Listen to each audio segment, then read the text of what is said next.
Վաղ առավոտյան ամուսնու և կնոջ միջև ուժեղ վեճ բռնկվեց: Զայրացած կինն ասաց. «Ես բավականաչափ եմ քեզ հանդուրժել, շատ բան եմ հանդուրժել, չեմ կարող քեզ հետ լինել նույնիսկ մեկ րոպե»: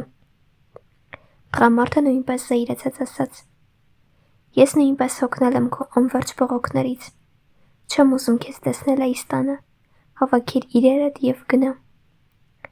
Ամուսնու աշխատանքի գնալուց հետո կինը զանգահարեց մորը և ասաց, որ երեխաների հետ գալիս է հոր տուն,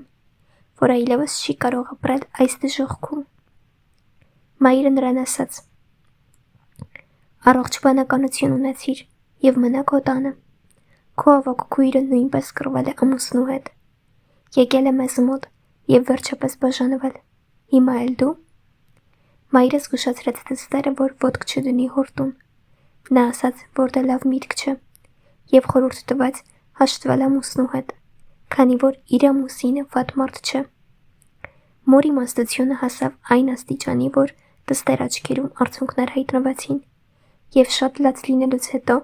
նրա սիրտը թեթևացավ: Ապա նա լվաց դեմքն ու ձեռքերը, մի փոքր թարմացավ, պատրաստեց ամուսնու սիրելի ուտեստը, կոկիկ հագնվեց և սպասեց նրա վերադարձին: Երբ ամուսինը երեկոյան տուն եկավ,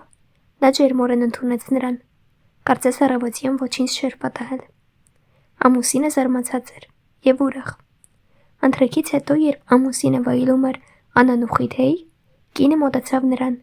գրկեց նրա պարանոցը և ասաց. «Երբեմն ես չափազանց զայրանում եմ, խնդրում եմ ների ինձ, մեղավոր եմ, երբեմն սխալներ եմ թույլ տալիս»: